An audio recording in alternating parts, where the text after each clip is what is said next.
All right, good morning, everybody. Hope you're doing good.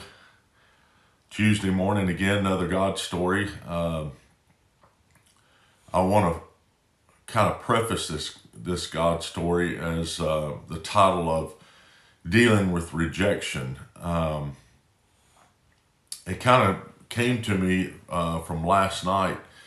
I had an incredible dream. I don't know if it was a dream or an encounter, but I knew I was there. I knew I was going through these things. But any of the case, it doesn't really matter. It was really the Lord, and it really was very special. And I'm still gonna, go through it and dig in and see what else is the Lord is saying. I called a friend of mine this morning, checking it out as well, because I felt like the Lord told me to call him, and he had a lot on it as well. Some things that are coming upon my life and, upon a lot of us. But I want it because there was so much love in it. It was really breaking or healing a lot of rejection that I had gone through. And I want to talk a little bit about that as far as rejection is concerned. And I'm sure all of us have been rejected. If you're going to be a Christian, if you're going to really follow the Lord, he promised that they would persecute us and revile us. Reviling means they would pretty much just couldn't stand you, didn't want to be around you. They would you would be almost like a scarlet letter to society. And that's kind of the great calling of Jesus, but it is a good calling. But we still go through these pains of being rejected by our brothers, by our friends, by our loved ones, you name it, by humanity. And we go through these things because it was the last test for Jesus. It was the last temptation for the Lord, because he was rejected by all men. He was rejected at the cross. Everyone scattered except just a few. And no one was there except him hanging, and just a few disciples and his enemies. There were more enemies at the cross than there was his friends, which was kind of goes, with our calling. Most of the time when we get in trouble and we've been marked by society, or just like Jesus, it says he became sin, for us. But when he became sin, or when he became what the world would say sin, or or was a sinner, or he was a no good, he was calling himself God and all that. The whole society was calling him something, and to everyone he was sin. And he took that on for you and I. And then everyone scattered. And that's the same way today. It's still going on today. When the word gets out that you're this and you're that, most of your friends and most of the people that are acquaintances or you thought were friends, they end up disappearing. They just vanish into thin air. And it's happened to me a few times. It happened to me a good while back, and it was dreadfully painful because I was left alone. And there was basically one person that was there to help walk me through it, that first stage. And it was painful. But I didn't realize, that's part of the walk of the Lord. And that was part of the last temptation to really take upon himself is rejection. That was his last test. And he trusted the Lord. Whether, even though society and all the world was just against him, and he was a sorry no good, and everyone was kind of jumping on the bandwagon, or or the ones that were with him were saying, well, I'm not going to be any part of that, and they scattered. That happens to us. Even when one of us, fall into sin, as Jesus became sin, it kind of gives us a picture of those that really do have sin in their life or fall into sin. Most of us take off running. They were good at one point, but now they're not, and so I'm going to leave them. And that's just the way we are. We normally leave the Lord when he becomes sin. And the Lord is not just him himself, it's the people that are around you, because that's the Lord as well. And there are times where your friends or you are going to fall into sin, and you're going to stumble. It says every man stumble, but he gets back up. You may righteous man falls 7 times, but he gets back up. That's the key, is that we got to get back up. But there's times when you do stumble and you fall. Most of, the way that we've been trained by this world is when, the Lord's image becomes sin, we're out of here. And it really does damage, and it hurts a lot of people, especially the one that fell into sin. We do not realize what that person's going through, those that fall into sin, or those that make mistakes, or even those that haven't made a mistake and they get rejected. We don't realize that the pain that they're going through is probably much greater than the ones that are, reviling him, or the ones that feel like they have a right to, persecute them or say bad things about them. They're going through hell to be able to try to overcome just the bombardment and the waves of rejection that are released by people, because that power of that rejection is released by man. And that's what was being released upon Jesus. Just major rejection when he's hanging there on the cross. Major rejection when he's being beat up, and being crucified. And there's just one person there, Peter didn't even go in it. He hung out and warmed himself. He was thinking more about himself than the Lord, and that's a lot of us. So one of our friends, or you or I, we've gotten into trouble, and somebody, just like Jesus, somebody ends up, they were close to you, but then they kind of fade out because they're thinking about themselves. But then you do have some of those, like John, that will stick by your side. But there's very few of them. But that's part of it. But I really think because he went through this test of rejection, and took it all on for our sake, that he wants to take it away from us. That he wants to heal us of everything that we've in the areas of rejection. And some of us are probably doing really well right now. We've moved on and so forth.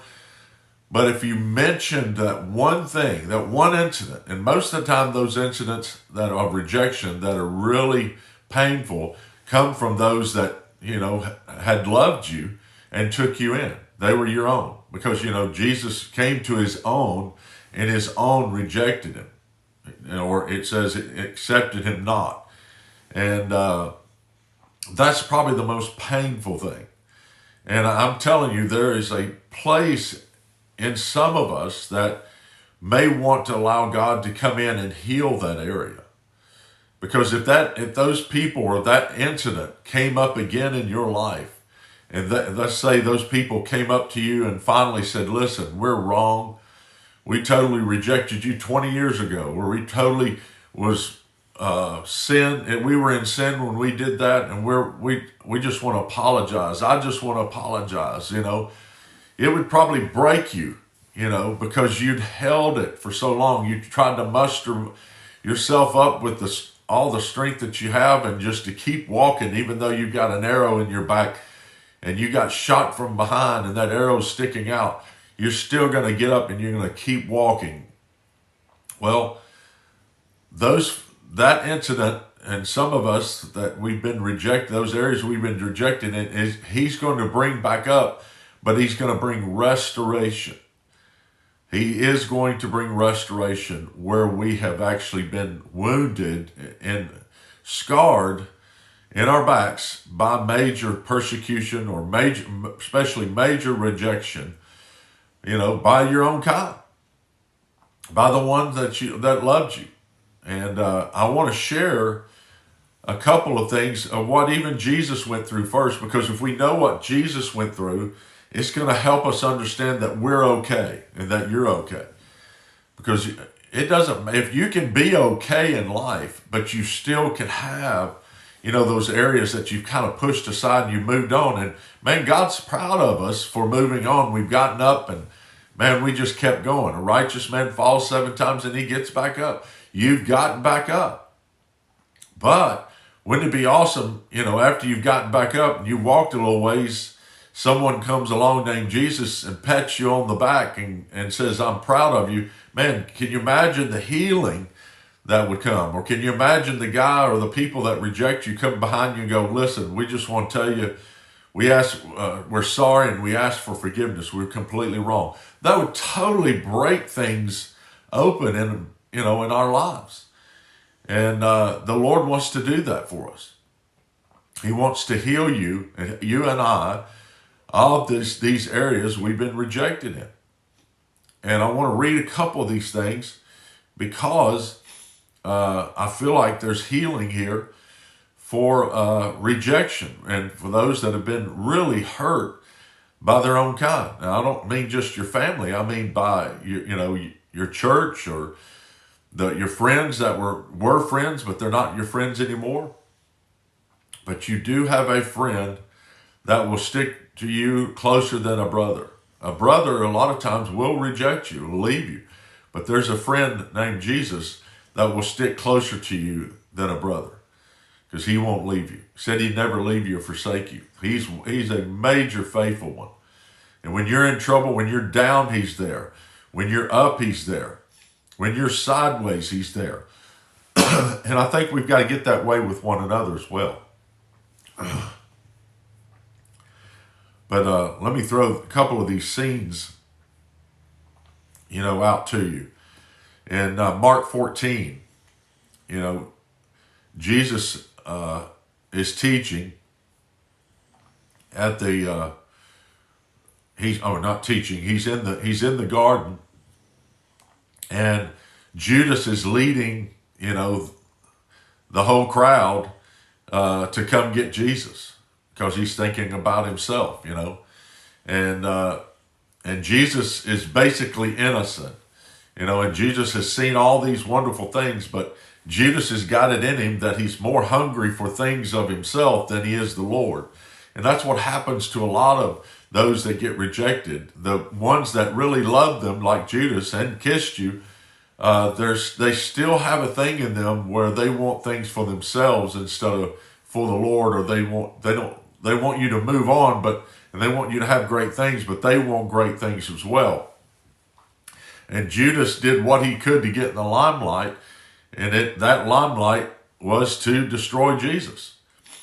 And a lot of times when you're seeking limelight seeking limelight instead of the Lord, or instead of the one that's with you to help him get in the limelight, most of the time you're going to betray him because it's self-seeking. And where the self-seeking is, man, that's selfish ambition, and it will get you in trouble, and it breeds all kinds of evil things. And that's what Judas was doing. And in Mark 14, it says in verse 43, and it says, and immediately while he was still speaking, this is Jesus in the garden, Judas, one of the 12, with a great multitude with swords and clubs, came from the chief priests and the scribes and the elders. He wanted to be known in the church, so he's gonna be against him because he wants the limelight. He's a great disciple, and he's known because he's been with Jesus. That's another thing. A lot of times you'll have people that will be with you, follow you, because they want to be known. And so they'll use your reputation so that they can get a reputation. But that's betrayal. And that's what's happening here. And it says, now as his betrayer had given them a signal, saying, whomever I kiss, he is the one, seize him and lead him away safely. And as soon as he had come, immediately he went up to him and said to him, Rabbi, Rabbi, and kissed him. And then they laid their hands on him and took him. And one of those who stood by drew his sword and struck the servant of the high priest and cut off his ear. Of course, everybody knows who did that. Then Jesus answered and said to him, said to them, have you come out as against a robber with swords and clubs to take me? In other words, why would you use clubs and stuff? I'm not a robber. You know, he never robbed anyone. He actually gave to everyone. So they're coming to him in insanity. They're considering him evil. All right?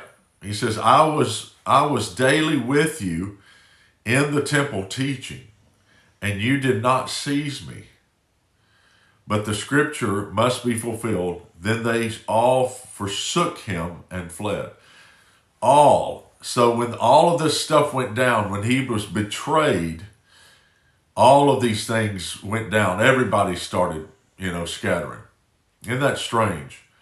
But in that, like life, when one betrays you, and starts sending out all these different messages about you, everyone scatters that was with you. It's not just the betrayer, but he gets everyone to scatter. And the enemy's doing this. And you talk about major rejection. He's standing there now on his own with clubs and, swords around him, and he's toast. And they lead him into the crucifixion with no one there. All right? Now, I don't know about you, but I have felt this place to where you feel like no one's there, But there was one that went with him, and his name was John, and he was the first one that represents what this next era is going to be. And it's going to be a people that will be like Jesus and never leave you or forsake you. So John was the first fruits of that. He was the first fruits of many brethren with Jesus, of those that will never leave you. It doesn't matter if you become sin. It doesn't matter if you're holy. It doesn't matter if you're resurrected. It doesn't matter. He's not going to leave you. There's going to be a people like that. Like you and I. God's going to make us like that if we let him.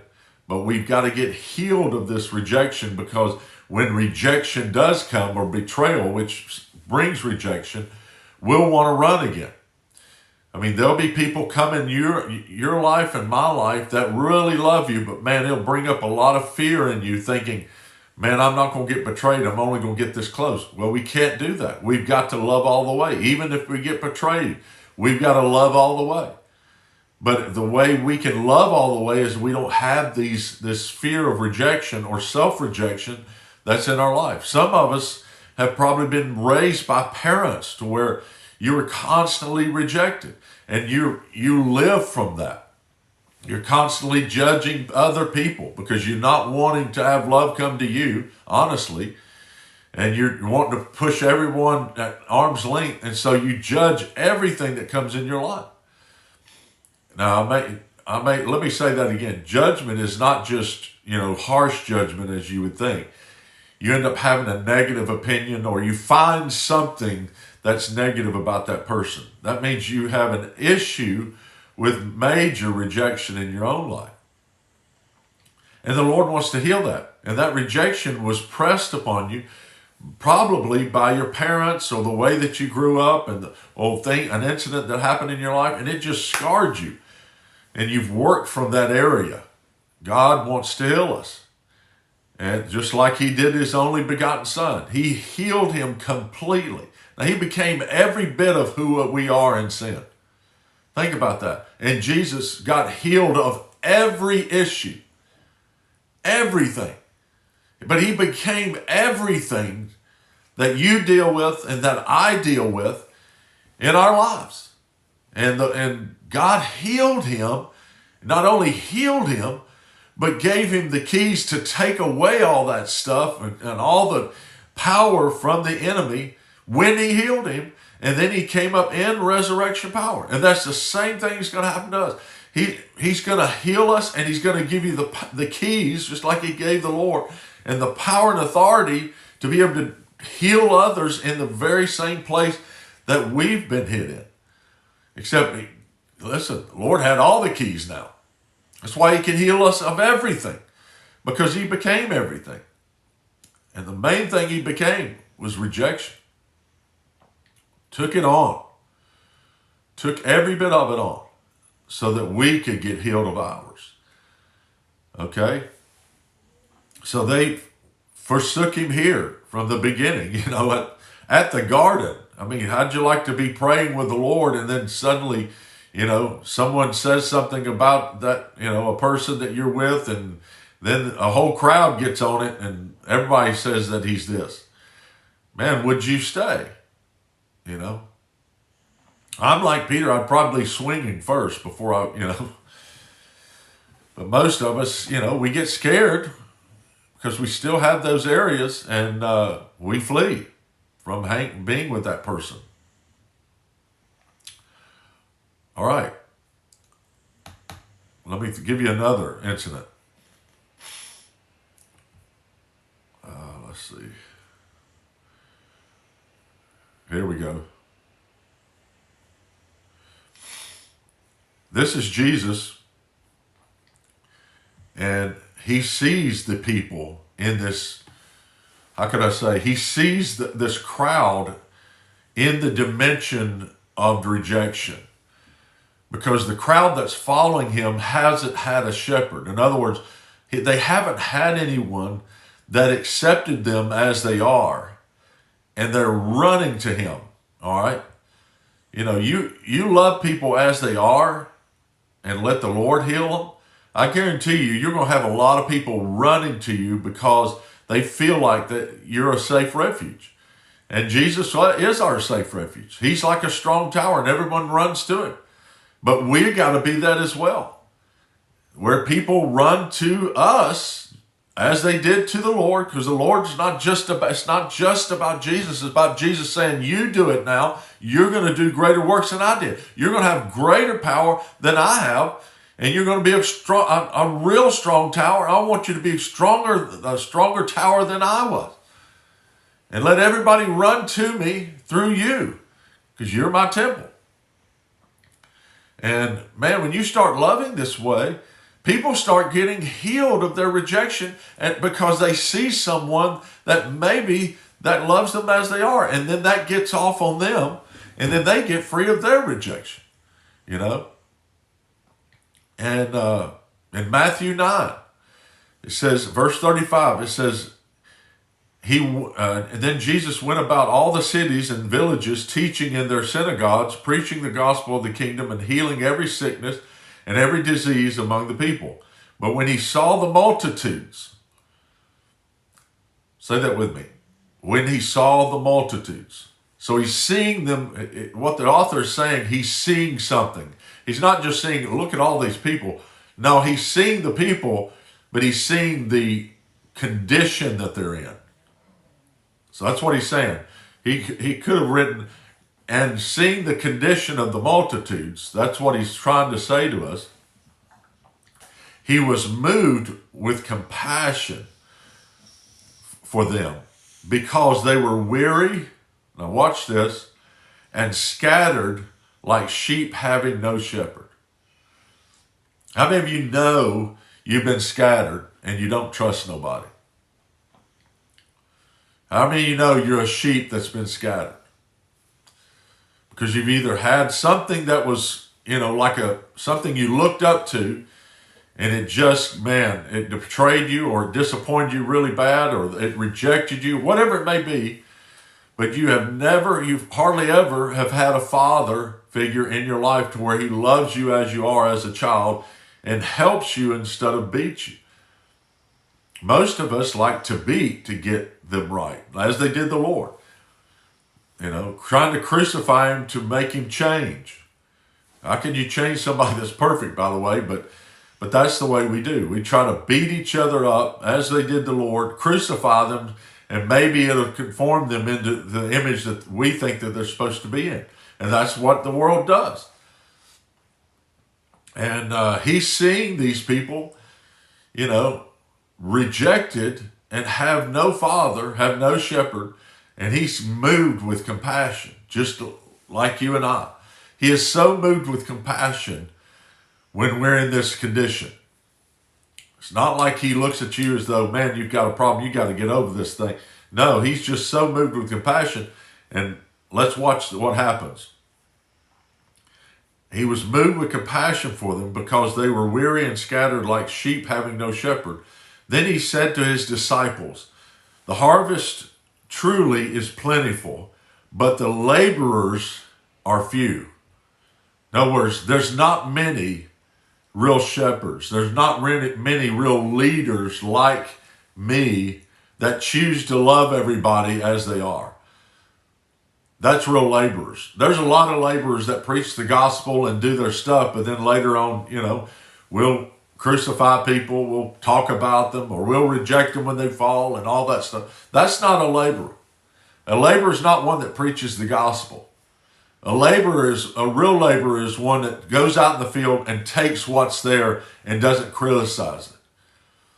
A laborer is one that goes out there and sees a plant that's not really doing well. It looks so wilted and full of bitterness, and he still waters it and takes care of the field. That's a real laborer. It's not a preacher. It's a person that's like Jesus, okay? So that's why he says the laborers are few. Man, there's a lot of people, there's a lot of priesthood there. I mean, what's the deal? So he's not talking about preaching. He's talking about someone that has his heart, okay? Laborers that get out in the field, man, they really have a heart for the field, not a heart for just getting the job done, okay? But the laborers are few. Therefore, pray the Lord of the harvest to send out laborers into the harvest. So he's sitting there going, man, they don't have any shepherds. They're so rejected. Man, we've got to have some more like this. We got to have some more that love people, Lord. He's thinking, I can't do this on my own. Papa, what do I got to do? And the Lord's telling him, you've got to pray that I send some. You got to pray that you raise some up and that some of them take on the same image. That's what he's saying. Pray. And that's the way he's praying for us now. He's praying for somebody that's going to be like him. But we've got to first get rid of all this stuff that the world or the enemy has told us, rejected us and gone through all this pain. The very ones that have been painful, that have gone through rejection, are the very ones that are going to carry the keys of the kingdom. Peter had the worst fear of rejection. That's why he swung his sword, you're not going to the cross, he was scared. He had a fear of rejection, and he didn't want him to do that, it wasn't just about he was trying to save Jesus from going to the cross. He knew if Jesus got into trouble with all the Roman government, and he got in trouble with the Pharisees and all that, he's not going to have anything. So he's thinking, you don't need to go. He's thinking about himself. That's why he called him Satan. Get behind me, Satan. You don't know what spirit you're of. He was thinking about himself. He wasn't thinking about Jesus. Even though he was thinking about Jesus, he's thinking about his own hide. Okay? And we do the same thing. But the Lord wants to free us of this thing. So he said, listen, you got to pray. The Lord of the harvest, in other words, the Lord of bunch of people that love Jesus and have his heart. You got to pray that he sends them out. You got to pray that he uses you and I, that he changes our hearts and frees us from all this stuff. And so we start praying, asking for the intimacy of the Lord back in our life, in the very area that we walked away from thinking, man, that's all. Man, let the Lord heal you. Because it could be a hook in you when it really gets tough. When it really gets tough. Listen, if someone was to reject you now, or there was a group that was to reject you now, those that have these issues, which a lot of us have all these issues, but we would either get mad and go isolate ourselves, or fall in major depression, and that's a hook. But the Lord's going to free us. All right. Let's look at, let me throw this one up real quick.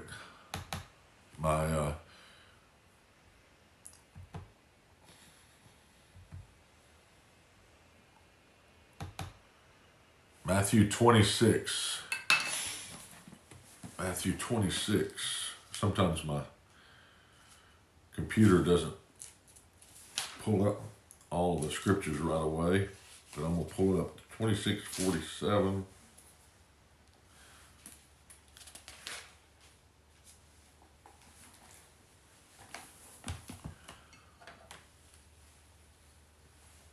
Oh, that's the one we just read. Okay, yeah. Where he kissed him. Let me go to the next one.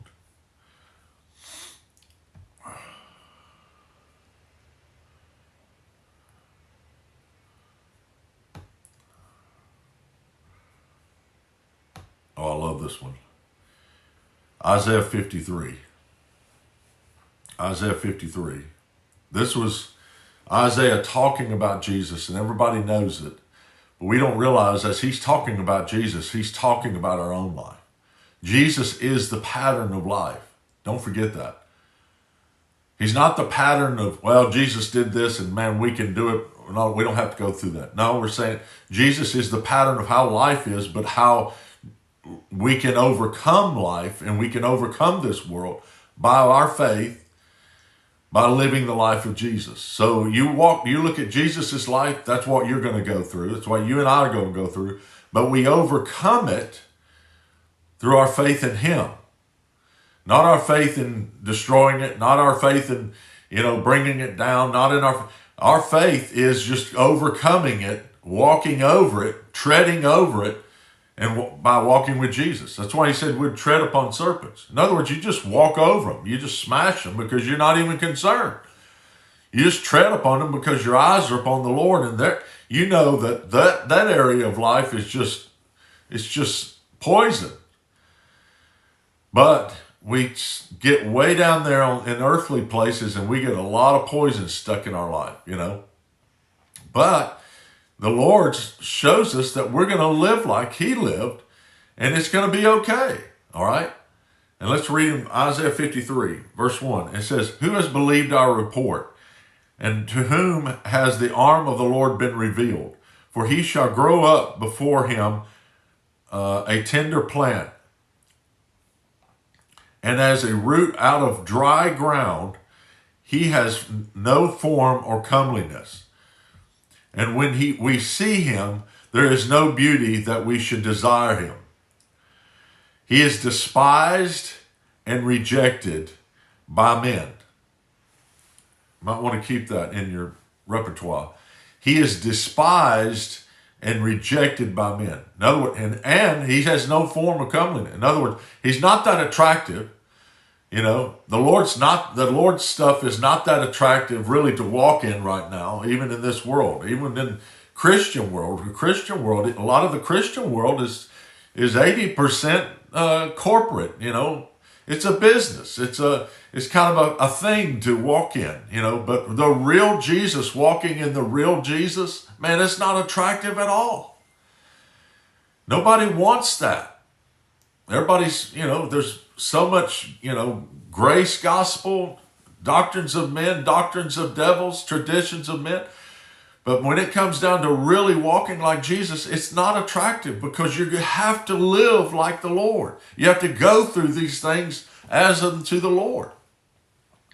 And it says he's despised and rejected by men, a man of sorrows and acquainted with grief. How many of us are acquainted with grief? In other words, how many of you out there know what grief's like? How many of you know and you're acquainted to sorrows? If you haven't been acquainted to sorrows, you're not quite a Christian yet. Because if you're walking the walk of Jesus, man, either you will make somebody manifest against you, or somebody's going to manifest against you just out of the blue, or you're going to be rejected by the ones that love you. It's just going to happen. Because doesn't say rejected by just heathens. It said men. In other words, it could be Christians, it could be believers, it could be your best friend, it could be anything. It could just be men. It's people. And it says a man of sorrows and acquainted with grief. And we hid, look at that, and we hid, as it were, our faces from him. prophetically, we're still hiding it. We're still hiding our faces from walking in this way. Because we don't want to be acquainted. We don't want to go through those things. We don't want to even face them. Even though we've gone through some of it, we don't want to face it anymore. But if we faced it and saw that we were walking the walk of Jesus, instead of looking at it like, man, you're just rejected, you know, something was wrong with you, or you fell and something. Man, if we look at it that way, you're going to continually stay, in your wounds, and you're going to bleed to death eventually, or you're going to hurt somebody else. Think about it. And so we try to hide all of that so that we don't have to deal with it. And we think that that is all bad. But it's not all bad. You don't realize God called you before you were formed in your mother's womb, and you were already given this type of life. And you can't even see that you were walking the life of the Lord even before you knew Him. You had it on you before you even knew Him. And you've carried so much rejection, taking it personal, that it's really dealt with you in a bad way. And you can't shake it. But you're going to shake it today. I guarantee you, you're going to shake it off. You're going to look back and you're going to go, my gosh, I was living the life of Jesus. I want you, Lord, in this area of my life. I want to love again. I want to trust without fear. All of those. Because that's the way we were. Before we took the bait of thinking rejection and all that stuff is things that make, you're weak, and so, or something's wrong with you. Okay? Or something was wrong with them. We get mad at the people that rejected us, and we go, man, they had this stronghold, and they got this spirit, and Absalom spirit, and whatever, Jezebel spirit. We call it, we got to name it something in order to justify our pain. So that we don't deal with it. But it's okay. We don't realize we're really cursing what the Lord's process is, and we're missing our visitations. All right? And we hid, as it were, our faces from Him. He was despised, and He was not esteemed. And not esteemed when we did not esteem Him. Surely, though, He has borne our griefs and carried our sorrows, yet we esteemed Him stricken. In other words, something was wrong with it, smitten by God and afflicted. Think about that. We thought when we saw this stuff on Him, yet we esteemed Him stricken, and it says, surely He has borne our griefs and carried our sorrows, yet we esteemed Him stricken, smitten by God. In other words, even though He's going through all that, when He was going through all that stuff, man, we thought something's wrong with Him. There's got to be something. Everybody can't be wrong, Y'all ever had that hit you? Even when you've done something that was innocent, but you got rejected for it, man, you start thinking maybe there is something wrong with me, because everybody's thinking this, and then you go into these tributaries of trying to deliver yourself, and you don't realize you're trying to deliver the process of God in your life. Or you just do the opposite of that. Either way, we look at things in a different way than the way of the Lord. We consider being, people, when they get hit like this, we consider, man, something must be wrong with them. They must have let some kind of window open in their life, Man, you need to go through some type of, deliverance, and let's get in a line, and let's call the deliverer. We get into all this stuff, and the spirit that we're in is really fear.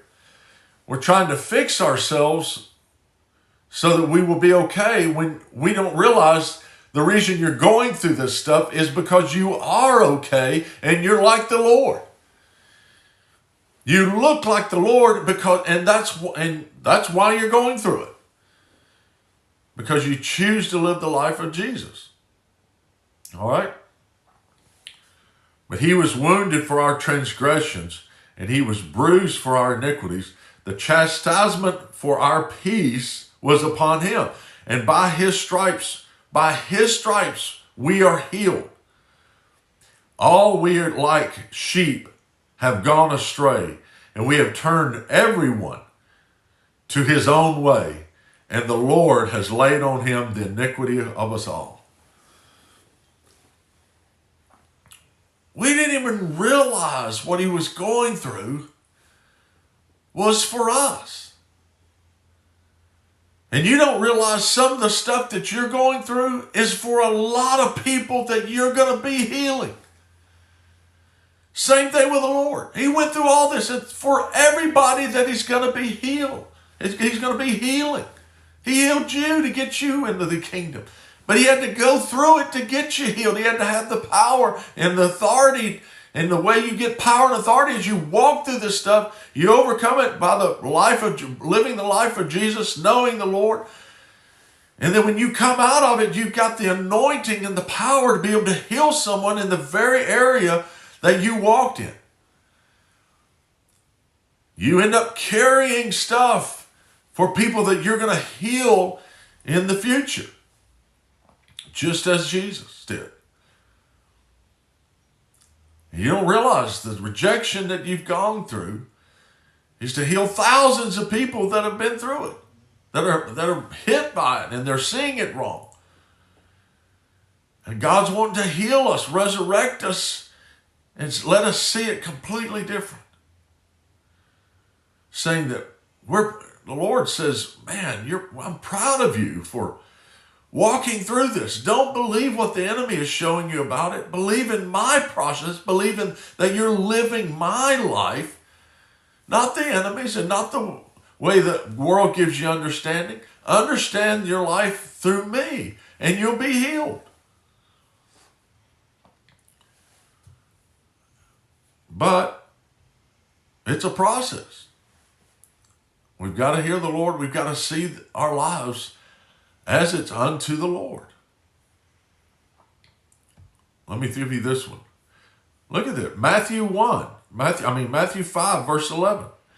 This is Jesus talking. Blessed are you when they revile and persecute you and say all kinds of evil against you falsely for my sake. Rejoice and be exceedingly glad, for great is your reward in heaven, for so they persecuted the prophets who were before you. In other words, hey, be glad, because that's the process. That means you're living my life. The very blueprint was standing there in their face going, hey, I'm just telling you because I'm walking through it myself. I've been walking through it since Genesis, because man's been rejecting me for thousands of years. They left me when I was in the garden. But listen, be glad. This is the process of the Father. Think about it. That's why we've got to be glad, exceedingly glad. In other words, my gosh, we're living the life of Jesus. We can't let it slip in and go, yeah, but it really hurts. Oh man, you know what? Well, then you're going to stay in bondage. You're going to stay in bondage. We've got to see it God's way or the highway. You can't put mixture in it. You can't say, well, this is evil and this is God and I don't. No, you got to see it as God's process. Then you rise up in resurrection. You get healed just like it did Jesus, because he trusted the Lord. Remember, at the last part of his message, it was a message. The last part of his message was, into thy hands I commit my spirit. In other words, all of this stuff I still believe is you, and I'm living your life. That was a message for us. We look at him and we see our life, even though it has just been rejected, torn up, and everybody's left you. We look into even the Papa's eyes and go, I trust you. This is your life. This is your life I'm living. And you may say, well, I did make some major mistakes. Well, then you became sin so that God can actually raise you up. But you've got to see it that way so that God can raise you up. You can't live with shame and all the stuff that the enemy's put on you saying, well, yeah, you're living a Christian life, but you were really no good, to so-and-so. And when you became a Christian, you rejected this person. Well, so what? It's the same process. God wants to resurrect you from all the pain you may have inflicted. You may have been the one that was rejecting. But you had just as much pain as the one that you rejected or that you betrayed. Let God heal you. Okay? Last one. Sorry I'm taking so long, but I really felt like it was important. Turn over to Psalms 18. I want to read this because I think it's very important for all of us. Probably need to preach this sometime. I haven't talked about this stuff in a while. Psalms 18. I love this scripture because it's about David. Some of the things that he's gone through, he's reflecting, or he's in a tumult, and God comes.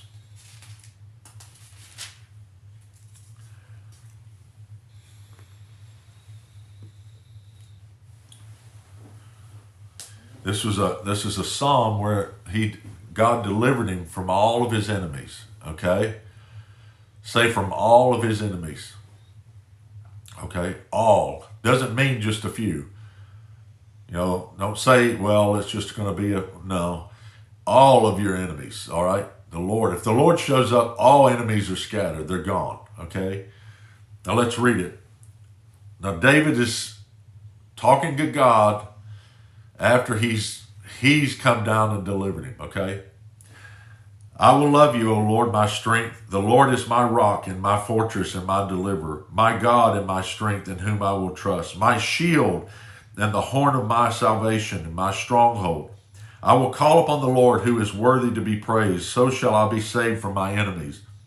The pangs of death surrounded me, and the floods of ungodliness made me afraid. The sorrows of Sheol surrounded me. The snares of death confronted me. In my distress, I called upon the Lord. Now, we're looking at reading this thing as though, could it be just he's getting attacked? Well, it's not just about getting attacked from the outside. He's talking about his own demons, too. So we all have our demons. All right, we all have our negative stuff that we don't like to deal with, and we get surrounded by it at times.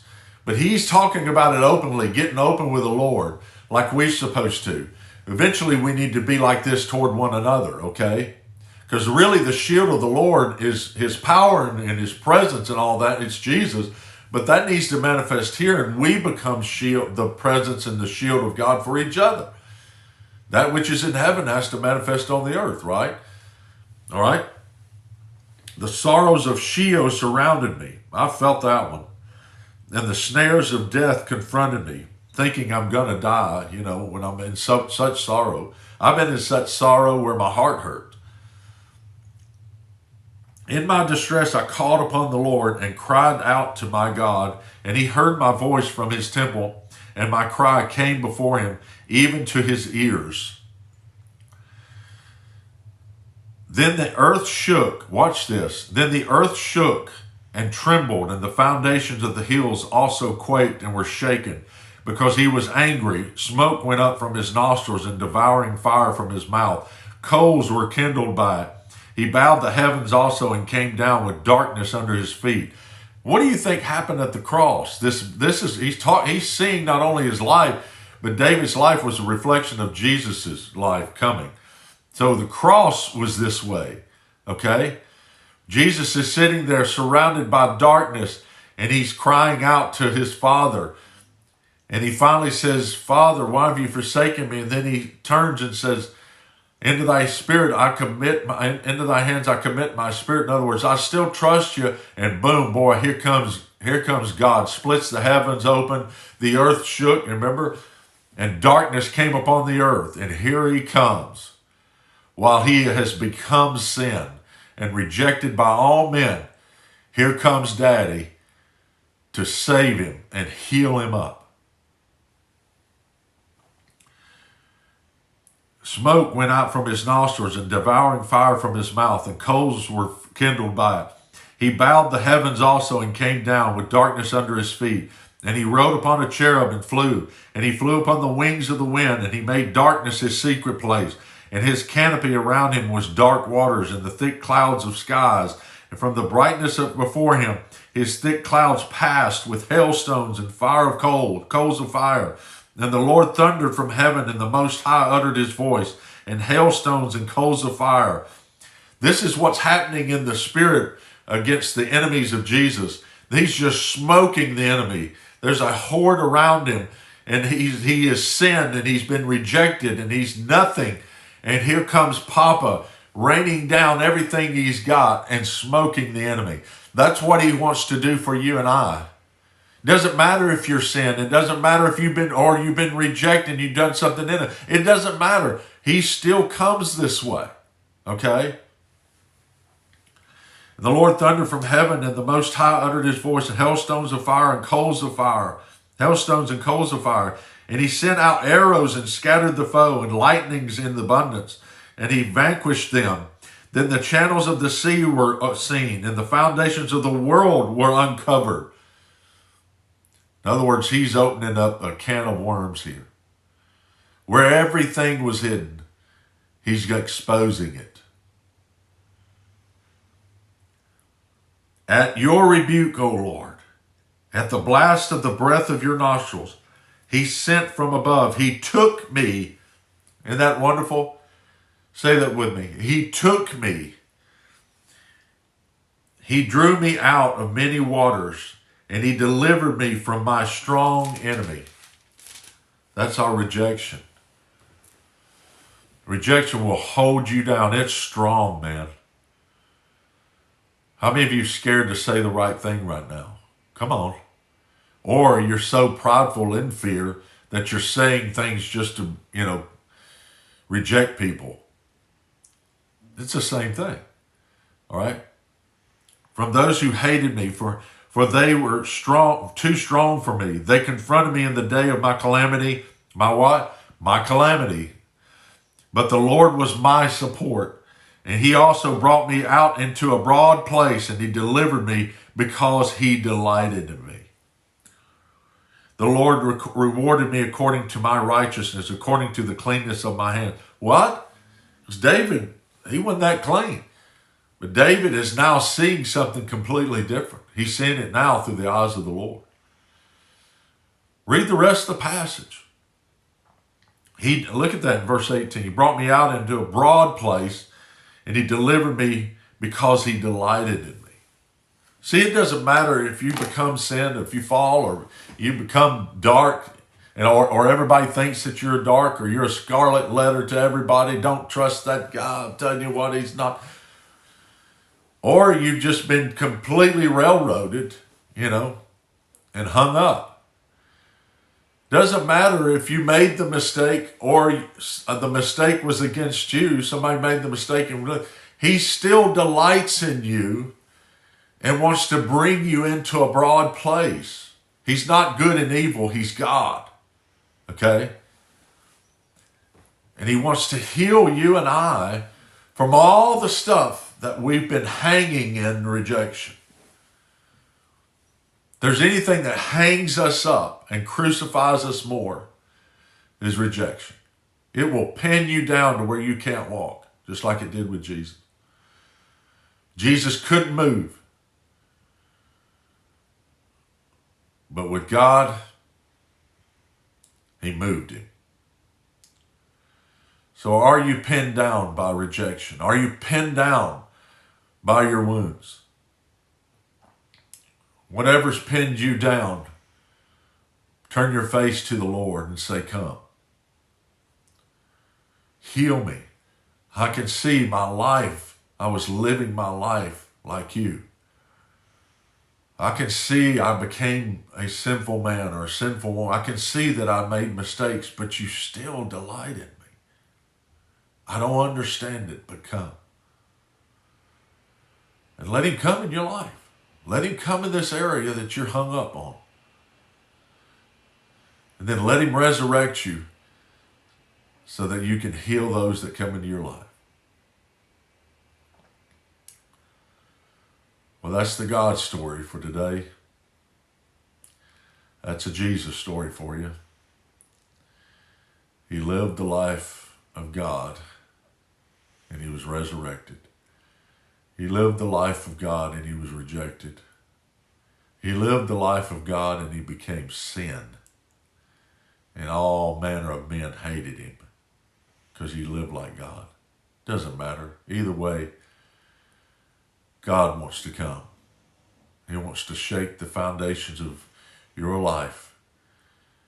Split open all the waters, the channels in your mind that have caused you to hide. Break it open so he can resurrect you in that area. Let Jesus come today, okay? Let him pick you out of deep waters. Let him love you. And let him put you on a throne near him that's been hidden for thousands of years. Since before you were born, there was a seat made for you. He's scooting it up next to him and calling you in. All right. That's our God story teaching for today. We love you. Thank you for your support. Thank you for praying for us. I really do appreciate it. I appreciate every one of you guys that are really supporting us. And even some of you are tithing to us, and I really do appreciate it. Me and Susan personally appreciate it because it's continually allowing us to help people that really need our help. We're still helping people in the Bahamas. We still need finances to help in the Bahamas. I'm trying to send more generators over. I mean, it's been tough because we can't do it without help, and we can't do it without God's people. God's people have to hear the Lord, and we trust the Lord. And the Lord's opening up stuff more. We're about to, we're buying some land up in Moravian Falls to put a retreat up there. I don't know if I've mentioned this, but we have put down money to buy land up there, and we're gonna put a retreat center on top of a mountain so that everybody can come and we can have retreats there, or schools of life and things of that nature. It'll be a safe refuge for people. And by faith, we're buying this land. And if you want to help out, you can. And you can donate whatever you have, whatever you feel like to give, and help us quickly buy this land so that we can get this building up. Because it's going to be from last night, what we're doing, from what I encountered last night, it's going to be amazing what's coming. So if you want to help us, you can. You know where to go. You all are on our website. So if you want to help, come on. Be a part of it. We love you. We're going to be down in Corpus Christi. If you want to come down there for the New Year's conference, I don't know how many times I'm going to speak. May speak once, may speak twice, but I'll be down there. And I'm going to share a little bit on, the things that are coming. A little bit on some things that are happening right now. But the main thing is I'm going to talk about what Jesus is doing and who he is in this day, not what the enemy's doing. So we love you. Grace to you. Have a great day, okay? All right. Bye-bye.